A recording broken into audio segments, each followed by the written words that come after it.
우리 다 같이 마음을 가다듬고 오순절 후 16번째 주일 예배를 드리시겠습니다. 믿음이 없이는 기쁘시게 못하나니 하나님께 나아가는 자는 반드시 그가 계신 것과 또한 그가 자기를 찾는 자들에게 상 주시는 이심을 믿어야 할지니라. 아멘. 왕이신 하나님, 세상을 통치하시니 감사드리옵나이다. 만물의 곡식들이 익어가며 그 맛을 내는 시간 속에서 오늘 우리도 그리스도의 향기를 내며 믿는 이의 맛을 내는 주의 자녀들이 되게 하옵소서. 이 시간에도 하나님께서 온 세계를 공의로 다스리고 계시므로 의인들이 기뻐하고 찬양하옵나이다. 우리도 의인의 반열에 서서 그 크신 이름을 찬미하기를 원합니다. 이 간절한 간구와 소망을 안고 주 앞에 나온 저희들을 긍휼히 여겨 주시어서 주의 전에 나와 예배하는 날이 속해 오게 하옵소서. 주님이 우리에게 비추시는 치유의 빛이 우리의 심령에, 가정에, 이 나라 가운데 비추어서 모든 약한 것들과 부족한 것들이 풍성함과 강함으로 바꾸어지는 역사가 이루어지게 하옵소서. 오늘의 예배를 드림으로써 저희들이 하나님의 의로운 다스림과 긍휼을 마음판에 새기고 감사드리는 백성들이 되게 하옵소서. 예수님의 이름으로 기원하옵나이다. 아멘. 찬송가 354장을 부르시겠습니다.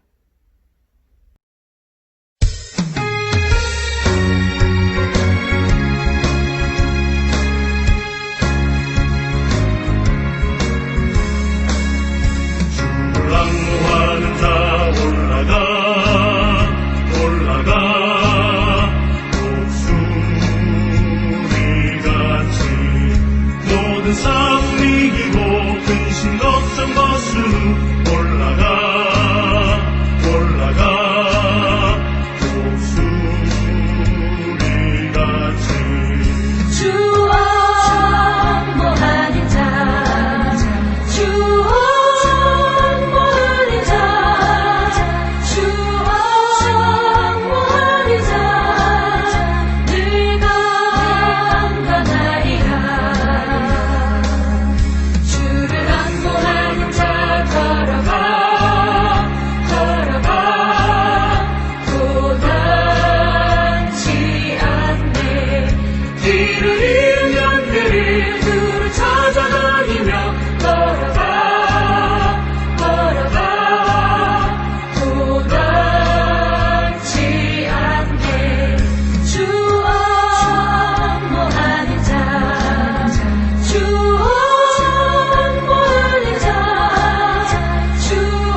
영광 받으시기에 합당하신 아버지 하나님, 하루하루 다르게 익어가는 계절을 보면서 우리의 신앙도 점점 더 익어가기를 간절히 기도합니다.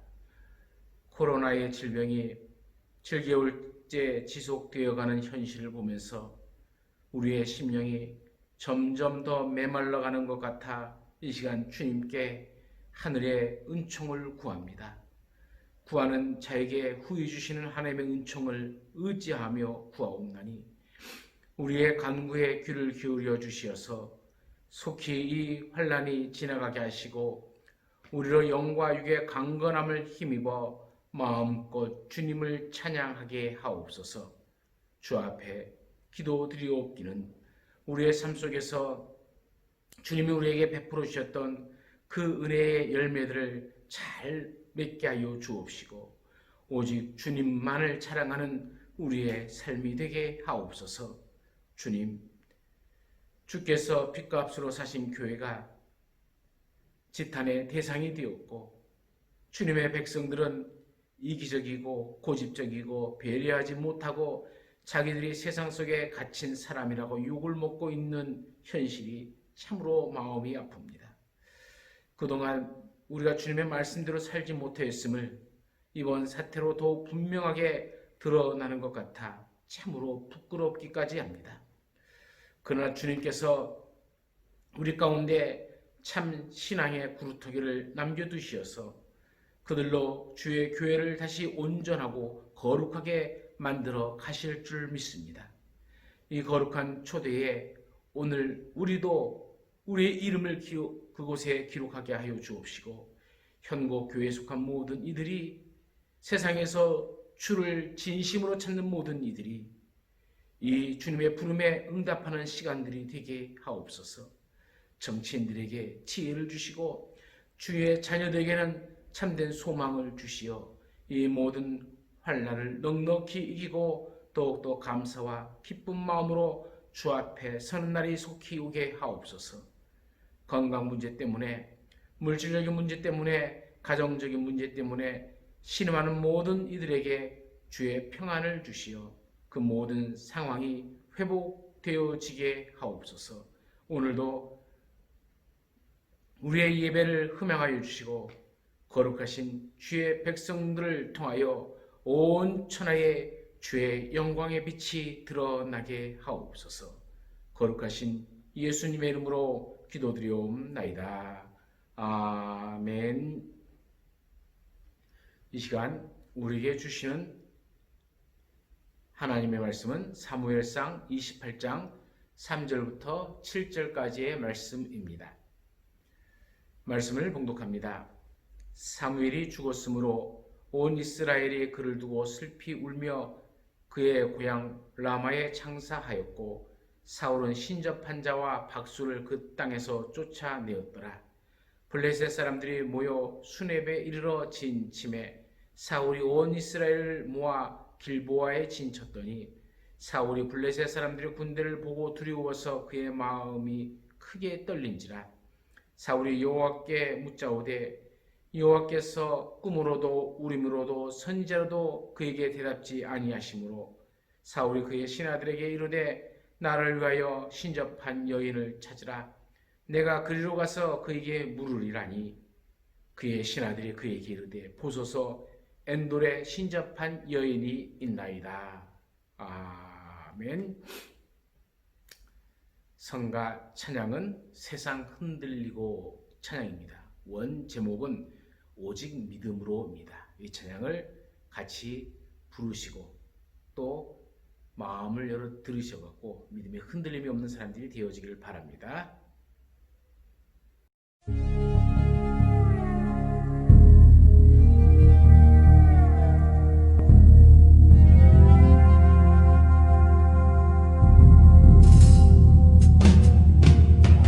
세상은 들리고 사람들은 변하여도 나는 주를 섬기리. 주님의 사랑은 영원히 변하지 않네. 나는 주를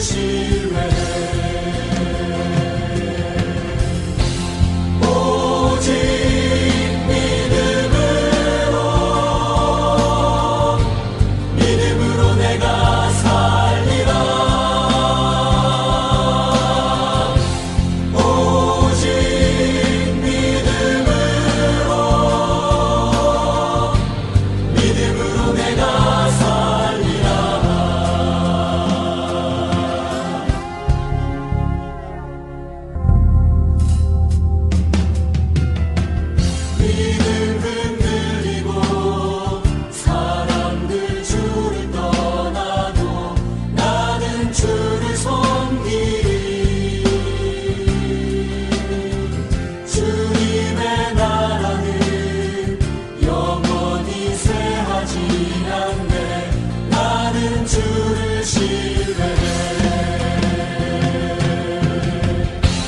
오직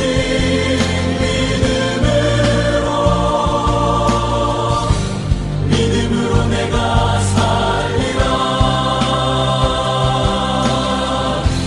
오직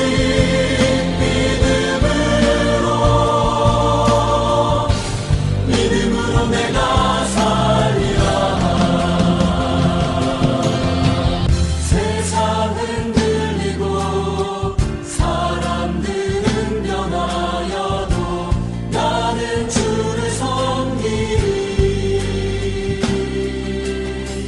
주님의 사랑은 영원히 변하지 않네. 나는 주를 신뢰해. 오직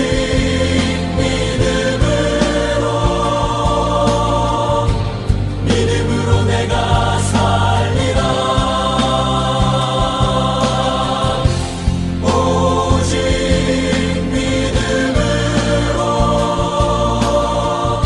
믿음으로 내가 살리라. 오직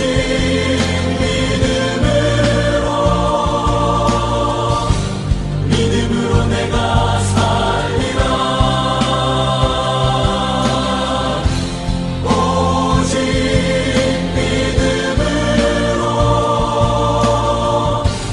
믿음으로 내가 살리라.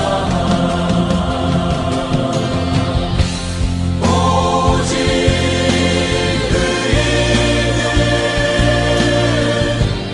믿음으로 말미암아 살리라. 오직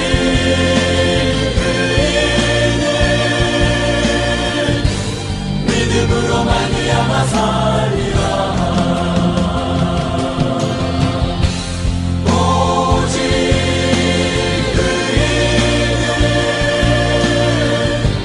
믿음으로 말미암아 살리라. 오직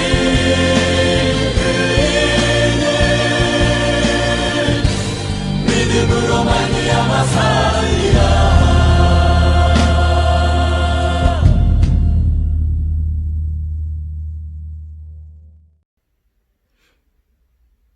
사면초가라는 사자성어가 있습니다.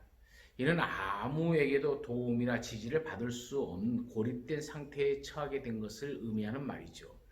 사람이 살다 보면 이런 사면초가에 빠지는 경우가 종종 있습니다. 사면초가 앞에 대부분의 사람은 포기하는 경우가 많죠. 그 환경 자체가 어쩔 수 없는 환경이라고 생각하기 때문에 그렇죠.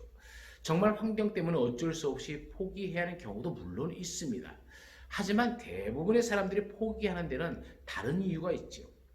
포사다라는 사람이 이런 말을 했습니다. 누구나 일이 안 풀릴 때가 있다. 그때마다 사람들은 자신의 능력을 의심한다. 그리고 꿈을 포기하고 이런저런 이유를 만든다. 하지만 모두 변명일 뿐이다. 사람들이 포기하는 진짜 이유는 그것이 편하기 때문이다 라고 얘기합니다. 사람이 무엇인가 도전을 합니다. 도전을 했는데 해보니까 너무 힘이 듭니다. 힘이 드니까 편하기 위해서 그 도전을 포기하는 것이죠. 물론 때로는 우리가 포기해야 할 것은 포기해야 할 때가 있습니다. 진짜 아니다 싶은 것은 빨리 포기할수록 좋은 것이죠. 그런데 우리가 정말로 이 세상에 살아가면서 포기하지 말아야 할 것이 있습니다. 그것은 바로 믿음입니다. 믿음은 포기하지 말아야 됩니다. 끝까지 가야 됩니다. 믿음에는 포기도 중단도 있어서는 아니 되는 것입니다. 동굴과 터널의 큰 차이가 무엇이겠습니까? 출구가 있느냐 없느냐의 차이 아닙니까? 동굴은 입구는 있지만 출구가 없습니다. 반면에 터널은 입구만 있는 것이 아니라 반드시 출구도 있습니다.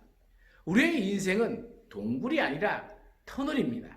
터널이라면 통과해야 합니다. 아무리 긴 터널이라도 힘든 터널이라도 반드시 출구가 있기에 우리는 포기하지 않고 믿음으로 끝까지 가야 하는 것입니다. 그러면 우리가 인생의 긴 터널을 지날 때에 우리는 그 터널을 통해서 무엇을 배울 수 있을까요? 오늘날도 우리가 이 코로나의 긴 터널을 지나고 있는데 이때 우리는 무엇을 깊이 생각하며 배워야 되겠습니까? 그 첫 번째가 하나님의 침묵의 뜻을 깨달아야 됩니다. 오늘 말씀의 마지막 사사이자 선지자인 사무엘이 죽고 난 이후에 블레셋 군대가 이스라엘을 치기 위해서 쳐들어왔습니다. 이때 사울의 마음 가운데 두려움이 밀려옵니다. 겁이 납니다. 어떻게 해야 좋을지 하나님께 묻습니다. 하지만 하나님은 침묵하십니다. 선지자로도 우리미로도 대답지 아니하십니다. 하나님이 침묵하시자 사울이 선택한 것은 신접한 여인을 찾는 것이었죠. 하나님의 세운 왕으로 하지 말아야 할 일을 계획하고 행하는 겁니다. 우리도 때로는 하나님의 침묵을 경험할 때가 있습니다. 힘들고 어려운 상황 가운데 하나님께 때도 써보지만 하나님이 침묵하실 때가 있습니다. 그럴 때 우리의 마음이 너무 답답하고 불안한 것이 사실입니다. 막스 피카라트는 침묵의 세계라는 책에서 침묵이란 단순한 말의 포기가 아니라 그 이상의 것이다 라는 말을 했습니다. 즉 그가 말하는 침묵이란 결코 수동적인 표현 방식이 아니라 가장 능동적이고 적극적인 표현의 방식일 수 있다는 얘기입니다. 하나님의 침묵은 우리를 포기했다는 뜻이 아닙니다. 우리에게 관심이 없다는 뜻이 아닙니다. 하나님의 침묵은 하나님의 눈물입니다. 하나님의 침묵은 하나님의 사랑이요 하나님의 기다림입니다. 우리는 하나님이 비록 침묵하신다 할지라도 하나님께서 말씀하실 때까지 끝까지 믿음으로 기다려야 할 줄로 믿습니다. 이것이 진정한 믿음이죠. 믿음은 환경에 따라 변해서는 안 되는 것이죠. 하나님께서 나에게 어떻게 주시느냐에 따라서 변해서는 안 됩니다. 저뿐만 아니라 대한민국 남자나 여자나 아마 2000년 한일 월드컵을 기억하는 경우가 많이 있을 겁니다. 한국과 이탈리아의 8강전을 치를 때 그때가 잊혀지지 않죠. 0대0 상황에서 한국이 페널티킥을 얻어냈습니다. 키커로 안정환 선수가 등장했는데 그만 골을 넣지 못했습니다. 페널티킥 실책 후에 얼마 지나지 않아서 이탈리아의 비에리 선수가 코너킥 찬스에서 헤딩골을 넣어서 이탈리아가 1대0으로 앞서갑니다. 이제 후반전이 시간이 거의 끝나갑니다. 경기가 종료될 시간이 거의 다가옵니다. 이때 극적으로 후반 44분에 설기현 선수가 동점골을 터뜨리죠. 그리고 연장전까지 가서 그 페널티킥을 실축했던 안정환 선수가 헤딩으로 골을 넣으면서 우리나라는 8강에 올라가게 되었습니다. 결과는 끝까지 가보아야 됩니다. 끝날 때까지 끝나는 것은 아닙니다. 중도에 포기해서는 안 됩니다. 우리의 신앙도 마찬가지입니다. 여러분 신앙생활을 시작했으면 끝까지 하나님을 믿고 하나님을 의지하면서 한번 끝까지 가보시기를 바랍니다. 하나님의 은혜가 여러분 가운데 나타나게 될 줄로 믿습니다. 두 번째로는 하나님을 신뢰하되 끝까지 신뢰해야 됩니다. 우리가 하나님을 끝까지 믿을 때에 하나님도 우리를 끝까지 믿어주십니다. 하지만 우리가 하나님을 끝까지 믿지 않으면 하나님도 우리를 끝까지 믿지 않으십니다. 오늘 말씀을 보세요. 사무엘이 죽자 사무엘은 열심히 해보겠다고 신접한 여인들을 다 쫓아내버립니다. 그러나 하나님이 침묵하시자 사울이 행한 것은 그 신접한 여인들을 다시 부르는 것 아닙니까? 오늘날 청소년들의 가장 큰 문제점 중에 하나는 무기력입니다. 어떤 문제에 부딪혔을 때에 그것을 헤쳐나갈 힘도 없고 끝까지 견뎌낼 힘도 없습니다. 결국 누가 이런 청소년들을 만들어낸 것입니까? 부모가 그렇게 한 것이죠. 가정마다 아이들이 하나 둘밖에 없으니 부모들이 그들의 필요를 다 채워줍니다. 어려움을 겪지 않고 성장하다 보니 삶에 대한 맷집도 없고 삶의 어려움을 인내할 만한 힘 자체가 없습니다. 어쩌면 이런 청소년들의 모습이 하나님 앞에서 우리의 모습일 수가 있습니다. 하나님 앞에 너무나 무기력하게 신앙생활하고 있지 않은지 내 자신을 돌아봐야 합니다. 저는 코로나19가 우리의 믿음을 시험해 볼 수 있는 시험대라 생각합니다. 코로나19로 인해 교회는 점점 더 어려워지고 있습니다. 나라와 언론에서 코로나19의 재확산이 교회 때문이라고 이야기하고 있어서 더더욱 어려워지고 있습니다. 코로나19가 종식된다고 해도 많은 사람들이 교회에 나오지 않을 것 같습니다. 부산 수영로 교회 이규현 목사님은 끝에서 시작하시는 하나님이란 책을 썼습니다. 그 책에서 이런 말을 합니다. 한국교회 전체적으로 수가 줄고 있다. 그래서 목회자들이 걱정을 많이 합니다. 그러나 저는 수가 줄어드는 것을 걱정하지 않습니다. 하나님이 드디어 진짜와 가짜를 구별하시는 겁니다. 하나님이 줄이시면 줄어들어야 합니다. 가짜는 어쩔 수 없습니다. 하나님의 한국교회를 정리하고 계십니다. 가짜 교회는 어쩔 수가 없습니다. 문을 닫아야 됩니다. 아닌 것은 아닌 것입니다. 라는 글을 썼습니다. 하나님이 정말 살아 계신다고 믿는다면 우리는 포기하지 말아야 됩니다. 아니, 포기할 수가 없습니다. 예수님만이 인생의 정답이라고 확신한다면 우리는 끝까지 믿음으로 전진해 나가야 될 줄로 믿습니다. 이탈리아의 천재 바이올리스트 파가니니가 청중들 앞에서 연주를 하고 있었습니다. 그런데 연주를 하는 도중에 바이올린 줄 하나가 끊어져 버렸어요. 그 순간 청중들은 깜짝 놀랐습니다. 청중들은 그가 어떻게 할 것인가 숨죽여가며 주시하고 있습니다. 그는 조금도 당황하지 않고 남은 세 줄로 연주를 계속했습니다. 그러다가 또 한 줄 끊어지고 말았습니다. 그래도 파가니니는 당황하지 않고 침착하게 두 줄을 가지고 연주를 계속했습니다. 조금 있다가 이번에는 세 번째 줄이 날카로운 소리를 내면서 끊어졌습니다. 그때 그는 잠시 동안 연주를 멈추었습니다. 청중들은 파가니니가 이제 연주를 더 이상 할 수 없어서 멈추었다라고 생각했습니다. 그런데 파가니니는 바이올린을 한 손을 높이 들고는 줄 하나와 파가니니라고 외쳤습니다.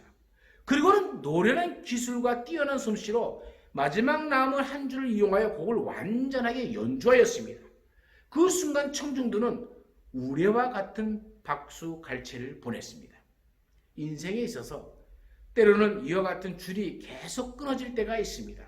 건강의 줄이 끊어지고 물질의 줄이 끊어질 때가 있습니다. 관계의 줄도 끊어질 때가 있습니다. 이 외에도 여러 가지 줄이 끊어질 때가 있습니다. 그러나 믿음의 줄만 끊어지지 않으면 됩니다. 믿음으로 사는데 또 아직까지 여러분 출구가 보이지 않습니까? 다른 길을 찾으려고 생각하지 마시고 조금만 더 인내해 보십시오. 견뎌 보십시오. 하나님께서 반드시 빛 가운데로 인도하여 주실 줄로 믿습니다. 세 번째는 자신을 되돌아볼 수 있어야 됩니다. 이 카멜레온은 피부색을 마음대로 바꿀 수 있는 도마뱀이죠. 카멜레온은 환경에 따라 자신을 보호하기 위해 피부색을 바꿉니다. 때로는 자신의 감정을 색깔로 표현하기도 합니다. 세상에서 원하는 사람은 이 카멜레온 같은 사람일 것입니다. 분위기에 따라서, 환경에 따라서 그것에 맞추어 색깔을 변하는 사람을 원합니다. 또한 그런 사람이 살아남을 수 있다고 말을 합니다. 하지만 하나님께서 원하는 사람은 카멜레온 같은 사람이 아닙니다. 우직한 소와 같은 사람입니다. 소를 50년 동안 이 그림으로 그린 우리나라 동양화의 거장인 우촌 최태문 선생님이 이런 말을 했습니다. 소는 일생 동안 사람을 위해 희생하고 떠날 때조차도 모든 것을 사람에게 주고 떠납니다. 이제는 소를 닮고 싶습니다. 우리는 어떤 환경 가운데서도 우직하게 소처럼 믿음의 길을 가야 합니다. 그것이 조금을 더디게 보일 수가 있습니다. 어리석게 보일 수가 있습니다. 하지만 그것이 결국 승리의 길입니다. 왜냐하면 그 길 끝에는 우리 주님이 계시기 때문에 그렇습니다. 오늘 본문 7절에 보면 사울이 하나님께 물어도 침묵하시자 신접한 여인을 찾으라고 신하들에게 명령하죠. 이 신접한 여인은 3절 말씀에 보면 사울이 사무엘을 죽였을 때 쫓아낸 사람들입니다. 사울은 자신이 쫓아낸 신접한 여인을 하나님 대신 찾고 있는 겁니다. 사울은 하나님이 침묵하신다는 이유로 전혀 엉뚱한 곳에 가서 문제를 해결받으려고 하고 있습니다. 지금 사울은 다른 곳에 길을 찾으려고 할 것이 아니라 하나님의 침묵의 의미를 되새겨야 했습니다. 하나님의 침묵 앞에서 자신을 되돌아볼 수 있어야 했습니다. 북이스라엘 왕들 중에 가장 악한 왕은 아합 왕입니다. 이 아합 왕이 이세벨의 도움으로 라봇의 포도원을 취하게 되었죠. 이때 하나님께서는 엘리야를 아합과 이세벨에게 보내어서 저주를 선포하게 하십니다. 이 말씀을 들은 아합 왕은 하나님의 말씀을 듣고 그의 옷을 찢고 굵은 배로 몸을 동이고 금식하며 기도했습니다. 이런 모습을 보시고 하나님께서 아합이 내 앞에서 겸비함을 내가 보느냐? 그가 내 앞에서 겸비함으로 내가 재앙을 저희 시대에는 내리지 아니하고 그 아들의 시대에야 그의 집에 재앙을 내리리라 하셨더라. 하나님께서는 아합과 같은 악한 왕이라도 자기 자신을 돌아보고 회개하였을 때 그를 불쌍히 여기셔서 재앙을 내리지 아니하셨습니다. 사울도 하나님 앞에 회개했으면 하나님께서 그를 만나 주셨을 것입니다. 오늘날도 우리가 우리 자신을 돌아보며 우리의 잘못을 회개하면 하나님께서는 우리를 받아주시고 용서하여 주실 줄로 믿습니다. 예수님은 말구유에서 태어나셔서 십자가에서 죽으셨습니다. 오직 하나님을 향한 믿음으로 끝까지 가셨습니다. 마지막 겟세마네 동산에 십자가를 앞두고 땀방울이 핏방울이 되도록 이 잔을 옮겨달라고 한 기도에 하나님은 침묵하셨습니다.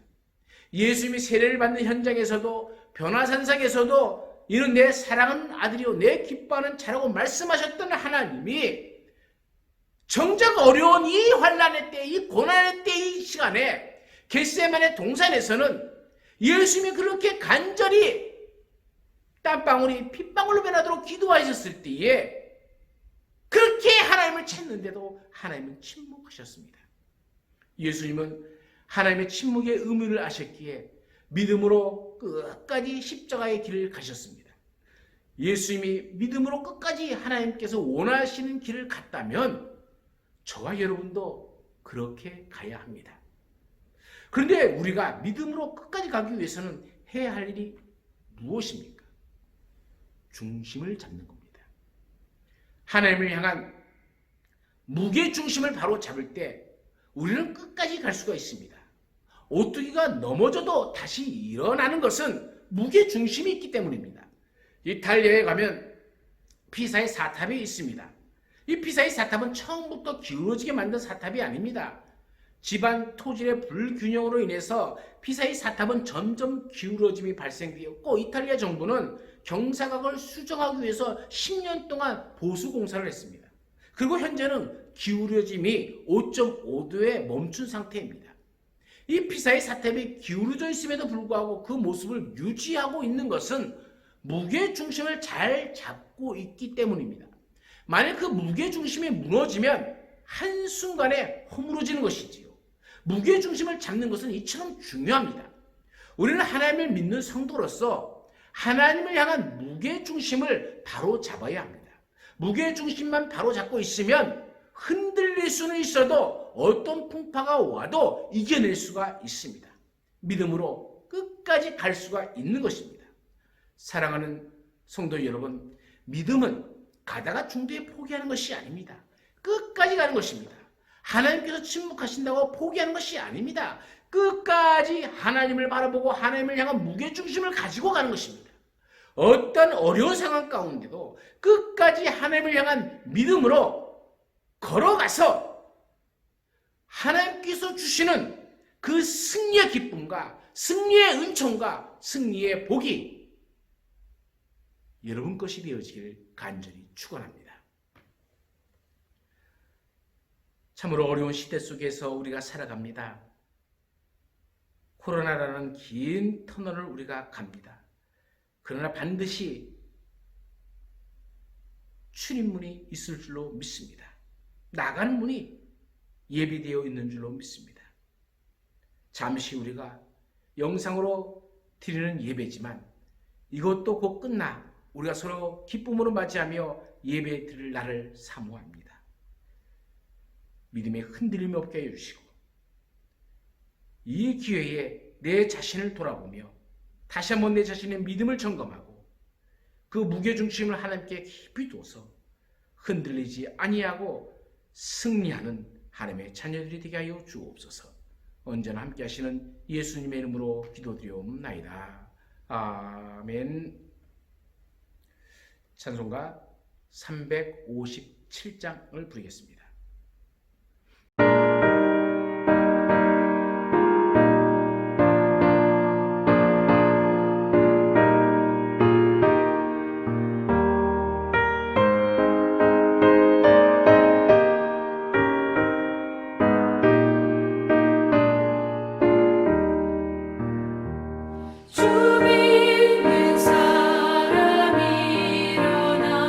다 힘을 얻어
고난의 인생 터널을 지나갑니다.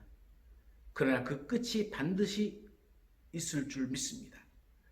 이 시간 하나님의 침묵의 의미를 다시 한번 깊이 새깁니다. 그리고 주님을 끝까지 신뢰하기로 다짐합니다.